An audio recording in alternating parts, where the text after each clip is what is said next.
Heyo, what is up everyone? It is the Alpha J of the Alpha J Show and you guys voted, so we're going to be doing the top 11 best Gary episodes. Before we begin, if you don't know how to vote or if you didn't know before, there will be an eye in a circle. Whether you're on mobile devices or on a computer, you should be able to see it. If you click that, there will be a poll and you'll be able to vote for whichever choice you want me to do after this particular top 11 list. So let's get into it. What better way to start off than with Jellyfish Jam? One of the first episodes in season 1 had Gary playing a significant role. What sets it lower on this list is that while Gary does have a significant role, it doesn't span throughout the episode, with majority of it being at the end. However, what is at the end of the episode speaks volumes. For one, the song that Gary started was very catchy and a nice way to end a classic SpongeBob episode. Gary was very skeptical about jellyfish in the beginning, which makes saving the day even better for said Snail. Gary's contribution was also very passive, which makes this list a bit hard, but I would rather put a great but shorter role on this list than a longer, decent, or mediocre role for the most part. Overall, Gary in this episode was creative and dynamic, which makes it an easy contender. Sleepytime is another one of my favorites from pre-movie SpongeBob. I do think it's slightly underrated because the plot is a lot more simple. You'd also notice that this is another episode in which Gary has a small role in, and that was a major challenge when making up this list. I nearly contemplated making this a top 5 list because, yeah, Gary-centric episodes, or at least episodes where Gary has a major role in, is scarce, and sometimes even littered with bad episodes that I wouldn't even want to put on this list. But getting back to this episode, I found the sequence where Gary is this intellectual being very interesting. I like how he wasn't necessarily condescending, but more understanding of SpongeBob's ignorance to the subject. His design as a tall and looking more on a humanoid level was also visually appealing. The entire scene of him having an actual voice, sounding like a scholar, and the passages he reads all make for a very intellectually entertaining segment of this larger episode. Treats is probably a surprise entrant on this list, even for me when looking back, but these episodes are judged based off of the character, not the episode quality overall. So the reason Treats makes the list is very simple. It's a straightforward episode that teaches SpongeBob that saying no is a powerful skill. It does get some points docked because the meows can get repetitive, but the concept was solid and the execution was pretty much good. Once SpongeBob said no, Gary backed off, but each and every time before, he wouldn't let this go. I do think Gary, of all people, being the catalyst for an episode about SpongeBob saying no is, well, let's say interesting.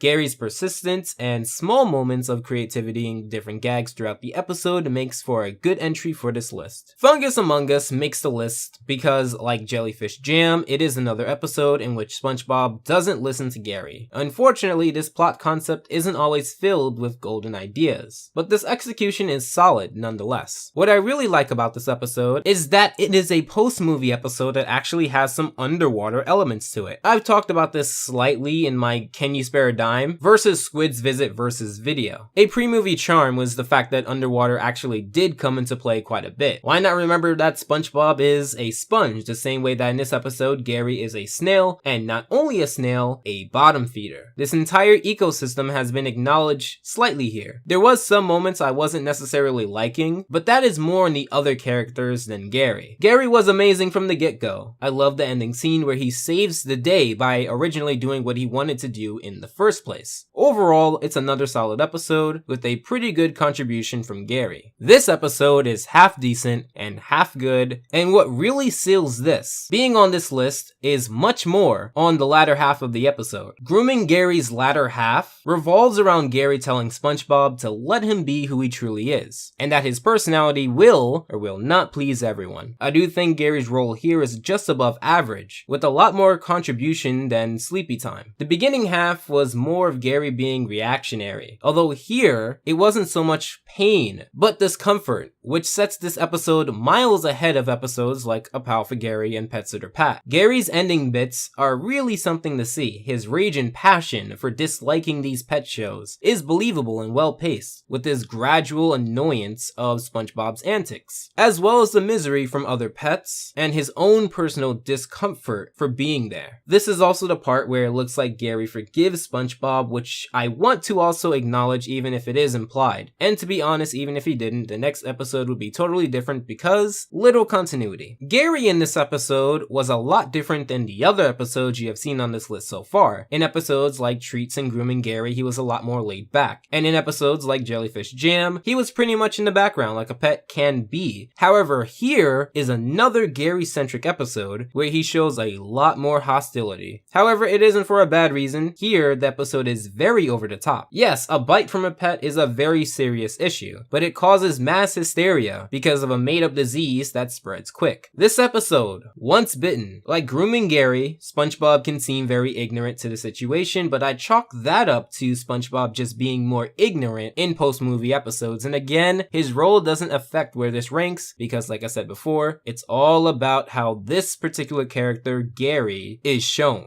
For an antagonist, Gary was pretty amazing. Although his bite was most likely painful and something to avoid, it was also on the town and Patrick for blowing this up to an unnecessary point. The episode was really good because of Gary's role though. Heck, even at the end, you wonder to yourself, how could that large piece of wood even lodge itself in Gary? But then you realize that you're taking this out of a cartoonist aspect, and that could be very disturbing, and you move on. Now, we're getting into the top 5 best Gary episodes, and let's start off with Gary Takes a Bath. Now, originally I was gonna put this a lot higher, but this episode got knocked back by some surprisingly better episodes. In terms of Gary's performance, so this Gary-centric episode has done a few things right. Firstly, it has a dynamic and back and forth action down correctly between a snail and a supposedly more intelligent sponge, something failed massively in episodes such as Pet Sitter Pat. The antics were cartoony in nature and often involved a lot of creative variants to try to get Gary. Secondly, it revolves around such a simple concept, bathing your pet, something not a large majority of pets want to do but needs to be done regardless. And lastly, the ending was a very slick and clever way to avoid being bathed. Overall, Gary Takes a Bath was a very fun pre-movie episode that I would recommend for anyone to watch or watch again. The Great Snail Race is a staple in SpongeBob. This episode is one of those uncommon moments where all of the major characters shined in such a memorable way. Now, yes, I do love tons of pre-movie episodes, but very rarely do they work like they do here. With Gary, I like how here, like with Grooming Gary, which is actually a later episode, here, Gary is also resistant, but not in a unwatchable way. Discomfort for a character isn't a sin, but there is a limit which isn't reached in episodes done well, like this. The episode also had quite a bit of jokes from Gary himself, but what makes this episode excel is the eventual race. The climax of this episode has Gary taking a nasty bump from being pushed too hard by SpongeBob. Although the rival in this case, Squidward's pet, Snail,